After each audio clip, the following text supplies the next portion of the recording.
Hello everyone, this is Mary Gregory with MAS Coding Solutions, home of the critical thinking coder. That's who you are today. I'm telling you, you coders are something else. Don't let anybody else tell you you are not. Girls and guys, guess what? Data will not exist without you. Okay? So there are times I know in my own personal life where it seems like everybody's down on the coder, and these other people come in and they just seem like, your CFO and your boss just fall all over those people because, oh, they coming in to do our audits and they work for so-and-so company. Guess what? They're not any better than you are. No, they're not. Sometimes, I probably shouldn't go on camera saying this, sometimes they're not even as good as you are. So don't let anybody put you down about being a coder. All you got to do is improve your skill set. When you get a recommendation on an audit, you can agree or you can disagree. Most places allow that, okay? Maybe yours don't, but even if they don't allow it, take that recommendation and say, number one, is it true? Because sometimes you can find a coding guideline or a coding clinic that you can dispel that, okay? Then, and if it's true, you say, okay, what do I need to learn from this? Don't get your feelings hurt. As my daughter liked to say, don't get into your feelings. Look at it and say, okay, yeah, I made this mistake, but guess what? I won't make it again. That has to be your attitude. See, that's what a critical thinking coder does. They say, okay, I made it, but I won't do it again. No way. So, I just wanted to say that today because I think sometimes you all don't get a pat on the back enough. You are somebody, okay? All right, we are going to wrap up our little series we've been doing on the NCCI edits. That's the National Correct Coding Initiative. That is a software tool that is owned and operated by CMS. Of course, they have hired companies to maintain this tool, to update it. And let me let you on a little secret. You know what? These tools are only as good as the people that program them. So sometimes there might be a program error. It might be a program glitch. When you find it, straighten them out, okay? That's who you are. All righty. So we're going to wrap up the CCI edits today. And I'm going to actually take one very specific chapter in the CCI manual. Now remember, this manual is online, okay? It's online. You type in CMS CCI edits, or you can just type in NCCI edits, and they're going to take you to the CMS website, or some people call it the CMS page. When you have a chance, I am going to be looking at Chapter 7. Chapter 7 is CP codes, and maybe some Hicks level 2 codes as well, urinary, male genital and female genital, and maternity care and delivery system. Okay, so that's all the 5,000 codes, or 50,000, 50,000 codes. From 50,000 to 59,999, okay? That's where we are. We also, I think, we're going to look at this chapter. Now, what I want you to remember about the CCI edits is that every chapter pretty much going to have the same general guidelines. It's always going to have the general guidelines. They repeat the general guidelines for you, or tell you they don't repeat all of them, but they'll tell you the principle or correct coding that is in Chapter 1. That's where you find all the principle guidelines. I like to call them the principle guiding guidelines. They apply to every chapter in this book. But some of them are so important that they'll repeat some of them. But just because they don't repeat it don't mean it doesn't apply. Okay? So we want to talk about that. They also tell you in each chapter, and I guess it's because people just love to unbundle. Sometimes I think we deliberately unbundle. Sometimes it's a mistake, but we do unbundle.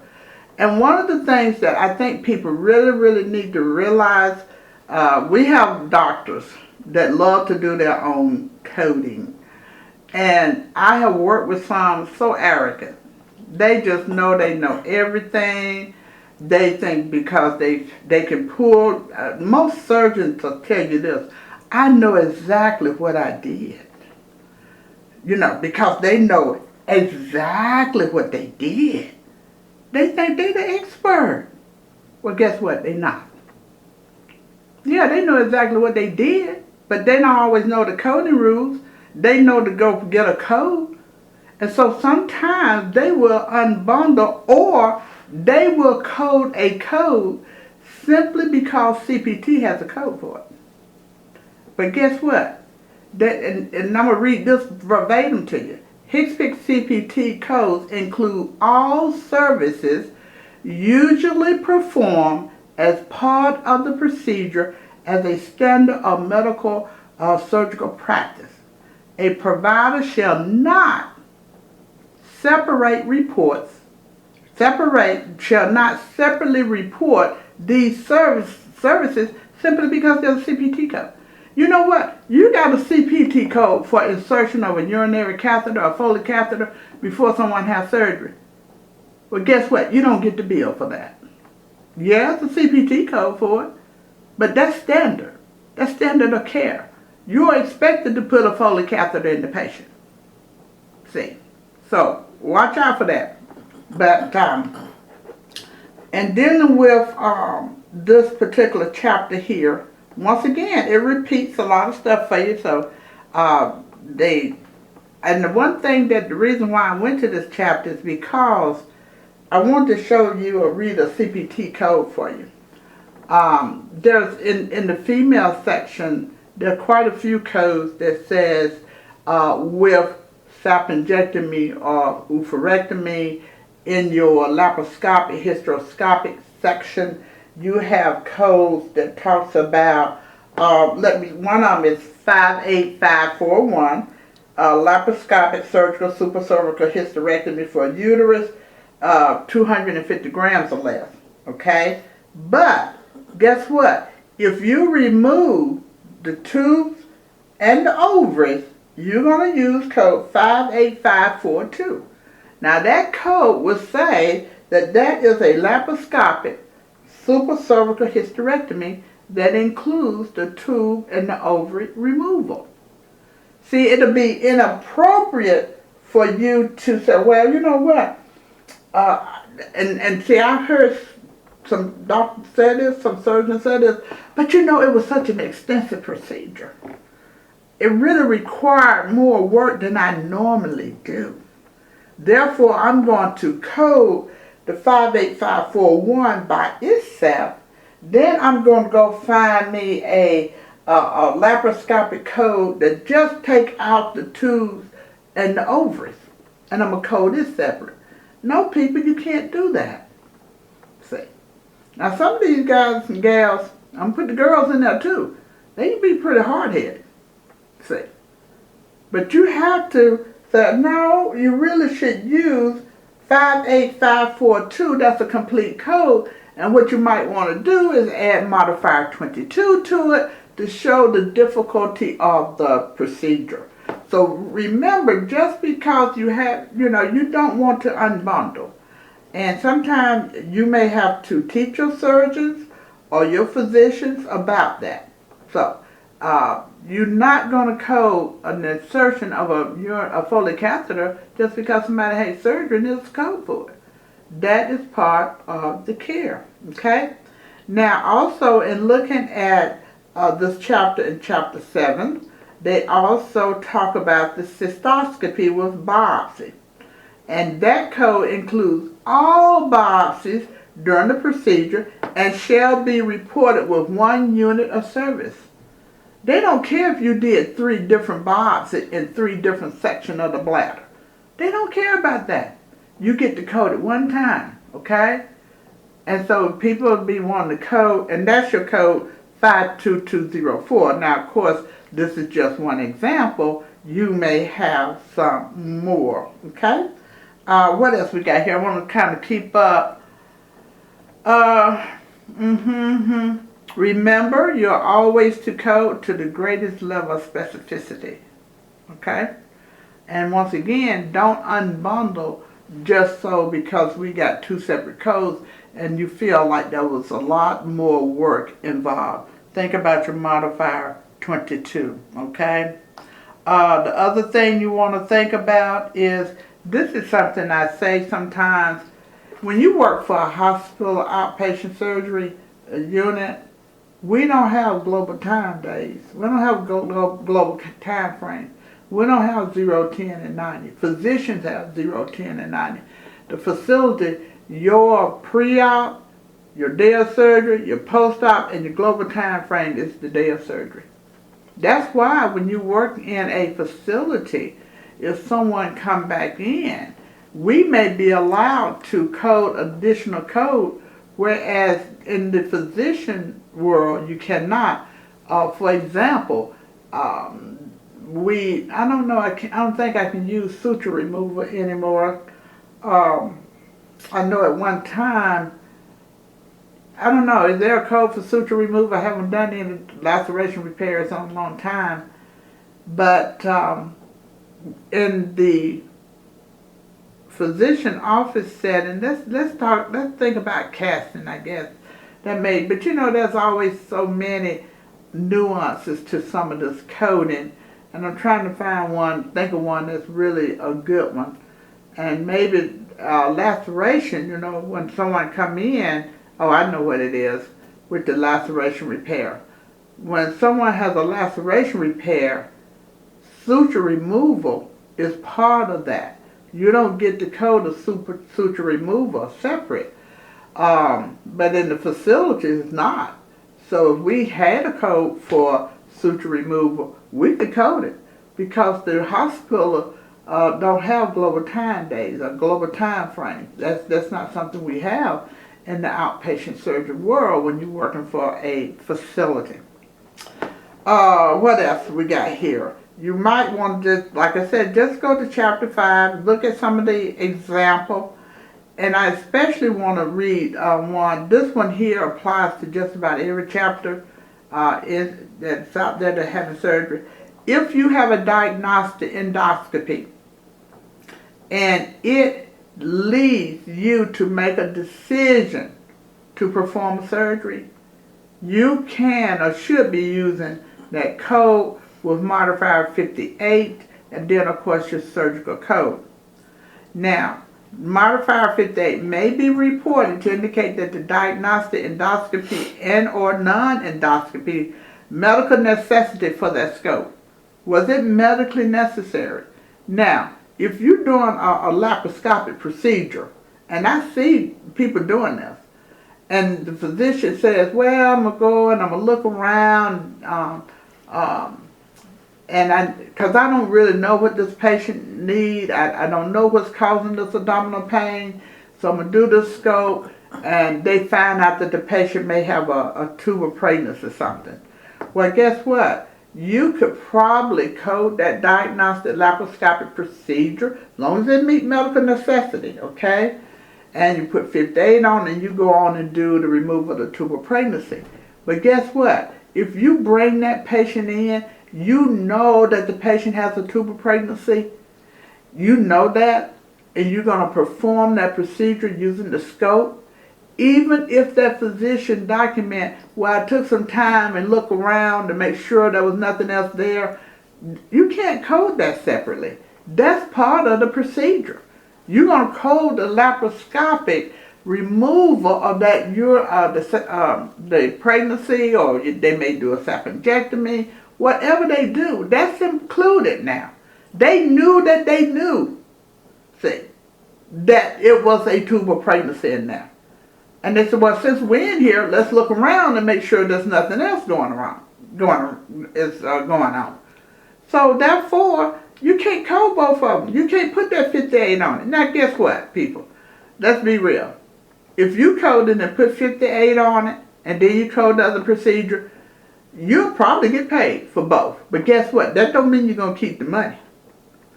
Because if they begin to see too much of that, guess what? they're gonna request a review of your records because maybe you are unbundling, and you got to make sure that you got documentation of the medical necessity for you building that billing that scope out separately. When that diagnostic scope was just part of the therapeutic procedure. So be careful with that. But sometimes you work with people and they think they know everything, so you're like, okay, go ahead. I'm not responsible. I'm not responsible. And because I'm not trying to commit fraud, I'm not trying to do anything wrong. I'm trying to tell you that's not right. And those type of situations can be a little shaky sometimes because we never want the physician to feel like we're challenging them, that we know more than them, because we don't. Your role, my role, is to bring that rule to them and say, no, in this case, we may not be able to do that because you already knew the lady was pregnant with a tumor pregnancy. You knew you was going to do the laparoscopic procedure. So guess what? Even though you did a look around, they love to put the word exploratory laparoscopic on there. But that doesn't mean you get to code it all the time, people. Especially when something therapeutic is done. You got to look at your documentation and say, was this medically necessary to do this laparoscopic diagnostic by itself? And when I say by itself, it don't mean he takes it out or anything, but you're going to bill it separately. So watch out for it. A lot of people like 59, but the CCI edit books tell you to use 58 on that. So watch out for that. If your patient start out as an endoscopy procedure, but they convert it to open, code the open and move on. Don't try to code that laparoscopic, okay? Because sometimes you just have to maybe eat that charge or whatever the case may be. But once again, go back to documentation and look at medical necessity. Was it medically necessary? So it's always, you have to look at that. Always remember any type of endoscopy, be it a laparoscopic, be it a cystoscopy, be it arthroscopy. So I did laparoscopic, arthroscopy, cysto. Always remember that those types of procedure, when something is therapeutically done, then guess what, people? It includes the diagnostic. So watch out for that. Be careful with these. And I'm going to wrap up for today because it's a long chapter. Most of these chapters are very long. Go to the chapter that fit you. Okay? And if you're looking to take a test, your AAPC certification, want to get your CPC or your COC or any type of certification that deal with coding, make sure, I think with the CPC and the OC outpatient code, I think, OC out, well, it's an outpatient code or credential that AAPC offer. Of course, AHIMA offer the CCS and the CCSP. Anything that you're going to have coding with, make sure you have a pretty good general knowledge of the CCI edits. Most tests from the AAPC do not ask a lot of questions about this. They will ask you who owns it or who operates it or how it's used, but you won't have to really do any coding with it. But now guess what? You are going to be doing a lot of coding on that CPC test. So you still got to know the guidelines. And once again, if the guidelines said that the diagnostic scope is included with the therapeutic, then you don't want to code it separate. Okay? Because rare they will ever give you an exception on those tests. Always remember, the testing is done on the norm, not on the exception. Okay? Alrighty, so this is Mary. I'm going to wrap it up for today. I think the next holiday coming up is going to be Easter. Happy Easter to everyone. Have a good Friday or happy Easter Monday, whatever you celebrate. just make sure that you take some time for yourself, your family, and enjoy the holiday. I am going to sign off. Don't forget to follow me on Facebook, LinkedIn. I think we even have an Instagram. I have Twitter as well. Then we got our website, www.mascodingsolutions.com. There's a tab out there where you can send emails. We try to answer those emails. And we just look forward to talking to you in the future. And critical thinking coders, just remember, you are the one that make coding function. You make the coding world go round. Okay? Bye-bye.